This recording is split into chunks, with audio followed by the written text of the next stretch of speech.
Hi, my name's Holly Rabinski. I am pursuing a master's in social work because I already have a bachelor's and my career is in the field of social work, so I figured that I would continue on with this level of education.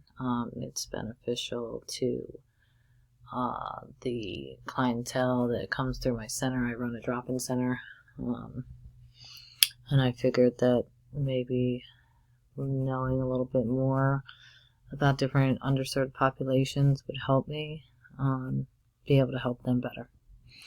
So I'm 39. I have 2 kids. I think I had class with some of you guys last semester, so our last class. No, that's about it. Okay.